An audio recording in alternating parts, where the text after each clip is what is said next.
ہمارا آج کا موضوع دل کیسے زندہ ہوتا ہے، مردہ دل کو زندہ کرنے کا کیا طریقہ ہے۔ دیکھیں، آج کی یہ ویڈیو انتہائی قیمتی ہے کیونکہ آج کے وقت دلوں کو زندہ کرنے کی کتنی ضرورت ہے یہ آپ سب کو اچھی طرح معلوم ہے۔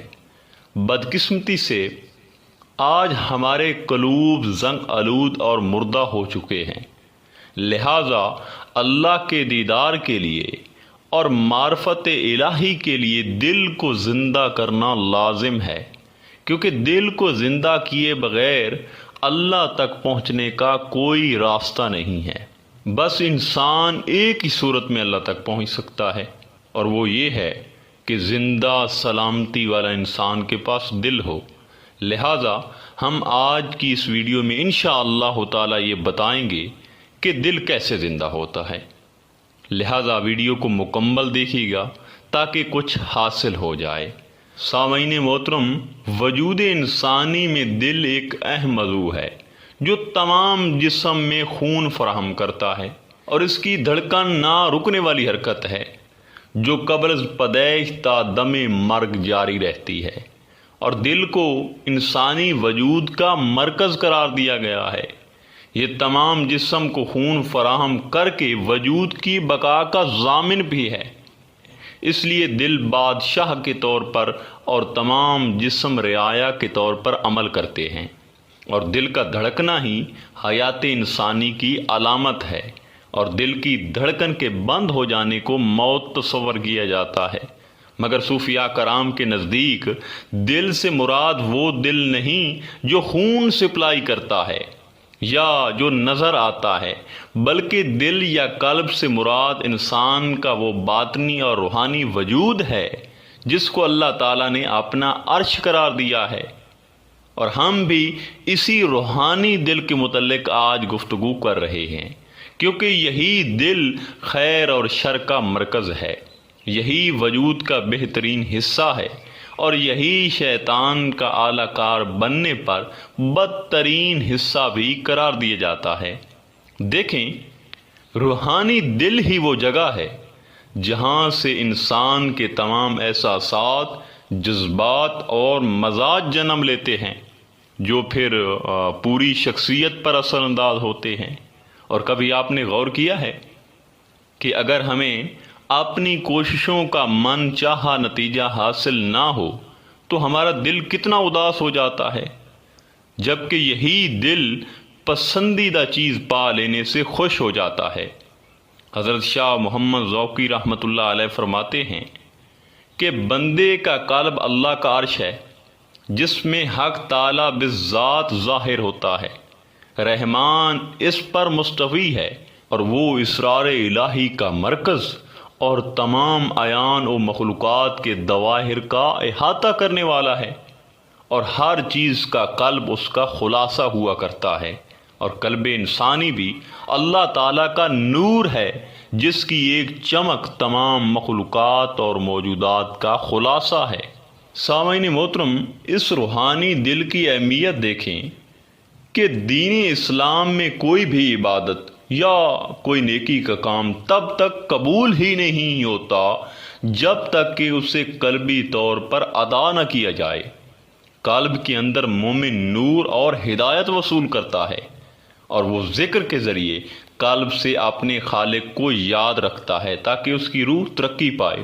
جناب رسول اکرم صلی اللہ علیہ وآلہ وسلم کا فرمان علی شان ہے کہ بے شک انسان کے جسم میں گوشت کا ایک ٹکڑا ہے، جب اس کی اصلاح ہوتی ہے تو سارے جسم کی اصلاح ہوتی ہے، اور اگر یہ بگڑ جائے تو سارا جسم بگڑ جاتا ہے۔ جان لو کہ وہ ٹکڑا قلب ہے۔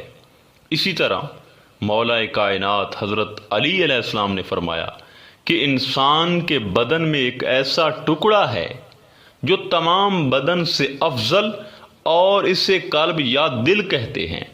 اسی میں حکمت اور جہالت دونوں کے مواد اور قوتیں موجود ہیں۔ اسی طرح سیدنا غوث العظم حضرت شیخ عبد القادر جیلانی رضی اللہ تعالی عنہ دل کے بارے میں فرماتے ہیں، جب دل پاک ہو جاتا ہے تو تمام اعضاء بھی پاک ہو جاتے ہیں۔ جب دل صحیح اور زندہ ہو جاتا ہے تو تمام اعضاء صحیح اور زندہ ہو جاتے ہیں۔ دیکھیں، اب یہ سوچنے والی بات ہے کہ یہ دل تو اللہ تعالیٰ کا عرش بھی ہے اور اسی میں ذات حق تعالیٰ بھی ہے، مگر باوجود اس کے ہم پر اسرار و رموز کیوں نہیں کھل رہے؟ جب وہ ذات حق اندر ہے تو ہمیں وہ ذات نظر کیوں نہیں آ رہی؟ اس کی وجہ کیا ہے؟ دراصل جدید دور کی رنگینیوں میں کھو کر انسان نے اپنے قلب کے نور کو ظلمت سے بدل دیا ہے۔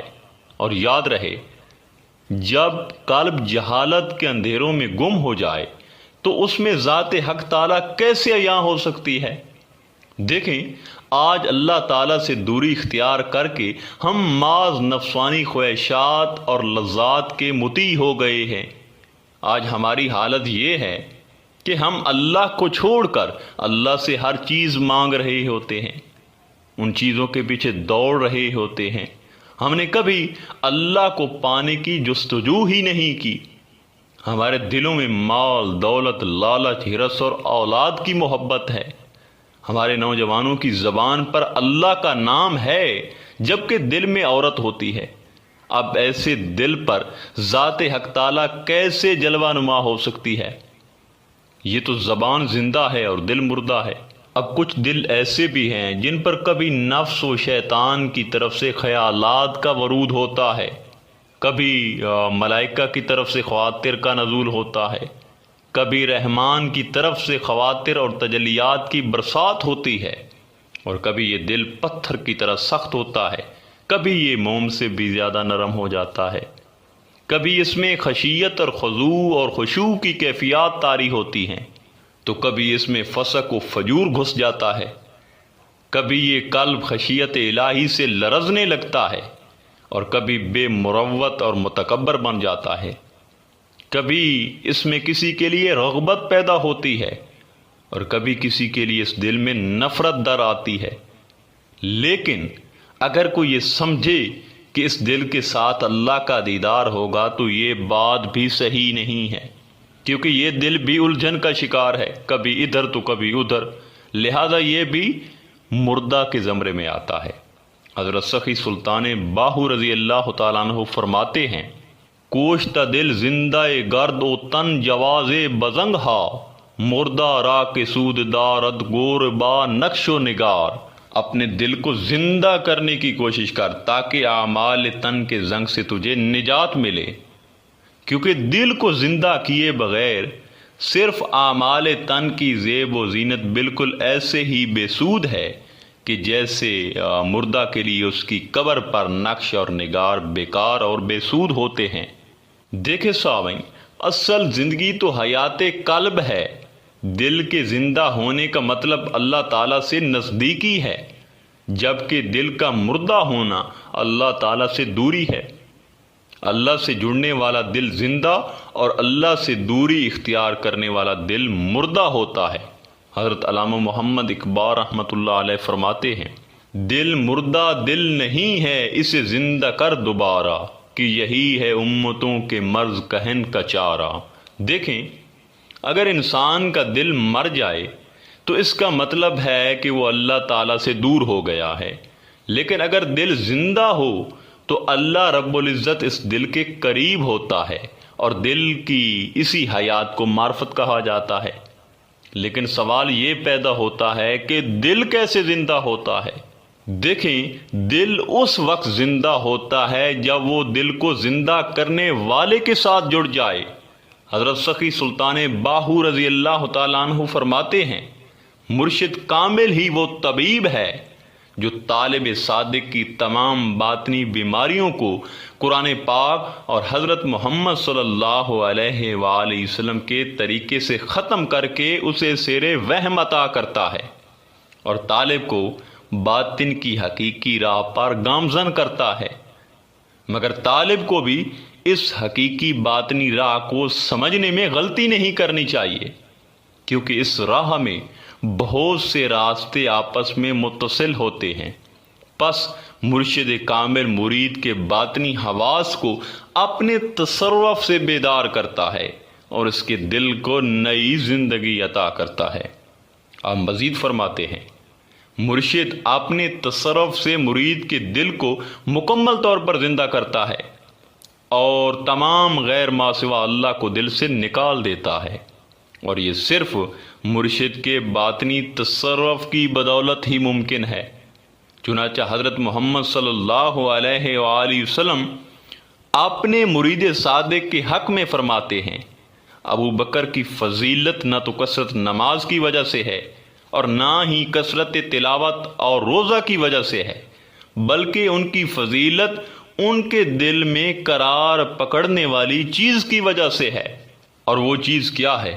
دیکھیں، مرشد کامل اکمل مرید کو ذکر اور تصور اسم الذات عطا فرماتا ہے، کیونکہ ذکر اور تصور اسم الذات کے بغیر نفس ہرگز نہیں مرتا، اور جب تک نفس نہ مرے دل زندہ نہیں ہوتا۔ حضرت سخی سلطان باہو رضی اللہ تعالیٰ عنہ فرماتے ہیں، اے جان عزیز، تمام انبیاء اور رسل، اولیاء اور شہداء کو کمال ذکر دل یعنی ذکر خفی سلطان الاذکار سے حاصل ہوا ہے، اور ذکر خفی مرشد کامل اکمل کی عطا ہے۔ ارشاد باری تعالیٰ ہے، خبردار اللہ کے ذکر سے ہی دلوں کو سکون ملتا ہے۔ اے میرے مولا، کس ذکر سے سکون ملتا ہے؟ تو اس کا جواب سورۃ الاعراف میں اللہ تعالیٰ فرماتا ہے، اپنے رب کا ذکر کرو بغیر آواز اونچی کیے، دل میں خفیہ طریقے سے، خوف اور عاجزی کے ساتھ، اور غافلین میں سے مت بنو۔ دیکھیں، اس آیت مبارکہ میں ذکر قلبی کا حکم ہوا ہے، کیونکہ ذکر قلب اللہ تعالیٰ کی طرف سے ایک ایسی نعمت ہے جو انسان کے اندر تمام بیماریوں کو ختم کر دیتی ہے، تمام نفسانی خواہشات کو ختم کر دیتی ہے، اور جب دل ہر طرح کی خواہشات سے آزاد ہو کر اللہ تعالیٰ کے ساتھ جڑ جاتا ہے تو یاد رہے کہ اس وقت دل زندہ ہو جاتا ہے۔ اللہ رب العزت کے ساتھ جڑنے سے قلب کو ایسی زندگی نصیب ہوتی ہے جو دنیا اور آخرت میں انسان کے لیے نفع بخش اور کامیابی کی ضمانت ہے۔ اور یاد رہے، جب دل اللہ پاک کے ساتھ جڑ جاتا ہے اور اسے استقامت نصیب ہو جاتی ہے تو پھر وہ اپنی جگہ سے نہیں ہلتا، چاہے کتنی ہی آندھیاں آتی رہیں۔ سو ایسا قلب ہر وقت اللہ پاک کی یاد میں محو رہتا ہے، اور اس مقام پر مانگنے کی طلب بھی ختم ہو جاتی ہے۔ حدیث قدسی ہے، جس کو میرے ذکر کی مشغولیت نے سوال کرنے سے بھی روک دیا، میں اسے مانگنے والوں سے زیادہ عطا کرتا ہوں۔ آخر میں دعا ہے کہ اللہ تعالی ہم سب کے قلوب کو زندہ اور منور فرمائے۔ انشاءاللہ تعالی ملتے ہیں ایک نئے موضوع میں، تب تک اللہ نگہباں۔